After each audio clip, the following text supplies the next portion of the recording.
Hi నమస్తే, నేను మీ Ramya. Welcome back to Jessie cooking recipes.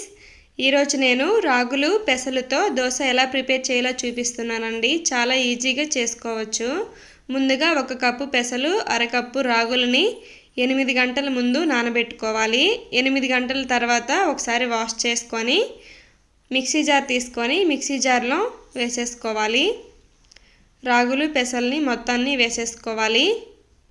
ఇప్పుడు ఇందులో 3 పచ్చిమిర్చి, అలాగే చిన్న అల్లం ముక్క, 1 స్పూన్ జీలకర్ర, 1.5 స్పూన్ సాల్ట్ వేసుకోవాలి.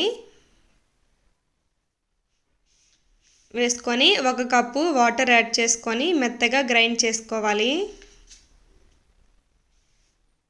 ఇలా మిక్సీ జార్లో ఇష్టం లేకపోతే గ్రైండర్లో కూడా వేసుకోవచ్చండి. చాలా మెత్తగా గ్రైండ్ చేసుకున్న తర్వాత ఒక బౌల్లోకి ట్రాన్స్ఫర్ చేసుకోవాలి బ్యాటర్ మొత్తం.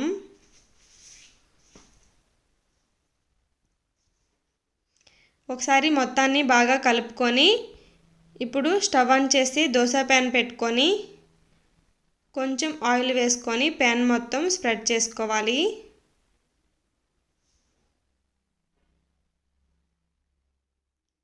ఇలా మొత్తం స్ప్రెడ్ చేసుకున్న తర్వాత కొంచెం హీట్ అయిన తర్వాత ఒక గరిట సగం దోశ బ్యాటర్ తీసుకొని ఇలా సన్నగా దోశని స్ప్రెడ్ చేసుకోవాలి. ఇలా రౌండ్గా వేసుకోవాలి. మీడియం ఫ్లేమ్లోనే దోశని కాలనివ్వాలి. ఇలా కొంచెం కాలిన తర్వాత దోశ చుట్టూ ఆయిల్ వేసుకోవాలి.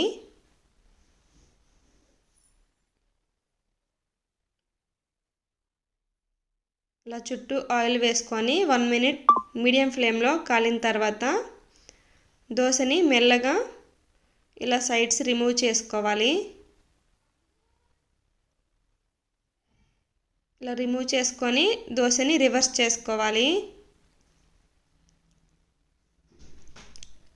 1 మినిట్ తర్వాత దోశ తీసేసుకోవడమేనండి.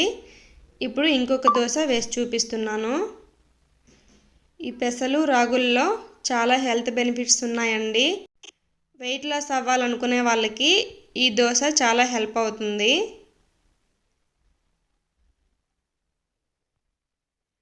అలాగే ఎప్పుడు ఒకే రకం టిఫిన్స్ కాకుండా ఇలా మిల్లెట్స్తో ట్రై చేయండి. చాలా టేస్టీగా ఉంటాయి. అలాగే హెల్త్కి కూడా చాలా మంచిది.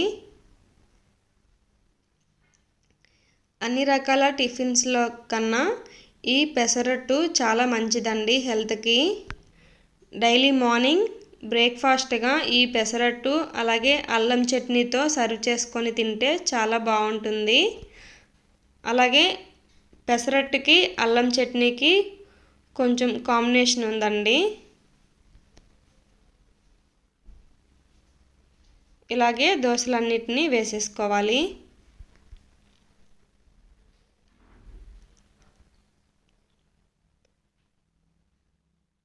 మిల్లెట్స్ని మనం రైస్లా వండుకొని డైరెక్ట్గా తినొచ్చు, అలా కూడా తినొచ్చు. కొంతమంది తినడం ఇష్టం లేని వాళ్ళు ఉంటారు కదా, అలాంటి వాళ్ళు ఇలా టిఫిన్స్లా కూడా ప్రిపేర్ చేసుకొని తింటే చాలా మంచిదండి. ఇలా టిఫిన్స్లా ప్రిపేర్ చేసుకొని తింటే మనకి టేస్ట్ కూడా బాగుంటుంది. అలాగే మన బాడీలోకి కూడా వెళ్ళి చాలా మంచి వర్క్ చేస్తుంది. ఇంతేనండి, రాగులు పెసలు దోశ రెడీ అయిపోయింది. ఈ రెసిపీ మీకు నచ్చినట్టయితే నా ఛానల్ని లైక్ చేసి షేర్ చేసి సబ్స్క్రైబ్ చేయండి. Thank you for watching.